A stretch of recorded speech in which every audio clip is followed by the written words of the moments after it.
My dear brothers and sisters, I'm sure all of us are worried about tomorrow.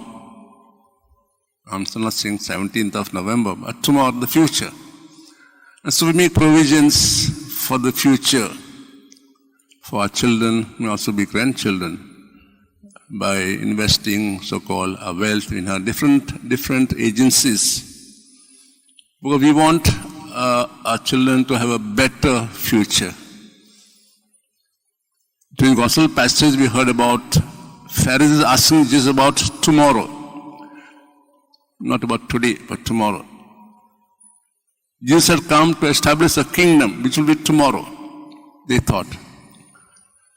But Jesus tells him, live in the now. Because God's kingdom is right here, within you and around you. Therefore, be happy that God's kingdom is right here among you. What was he talking about? Was he talking about himself? Or was he talking about who he is and what does he in a way manifest as symbol or sign? We're talking about God's love for you is right here among you. Accept it. But they would not. They're asking about tomorrow. When will God's kingdom come? What's the message for us? Live in the now. Don't think about tomorrow. Enjoy the now. Enjoy the present.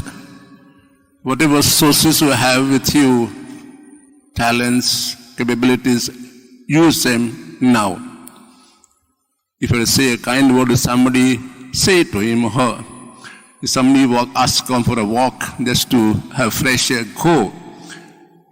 If you are going to visit somebody that's sick in hospital, please do. But all this so-called are good deeds are saying we are happy with what we have now. We are really enjoying our life to the full. So don't be worried about tomorrow.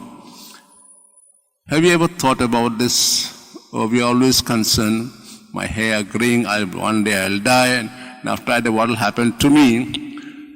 We think heaven is somewhere tomorrow. Heaven is right here itself. If you enjoy life to the full now, live it to the full, the way God wants us, I'm sure heaven is right here. And when we die, we carry on this life. Next slide.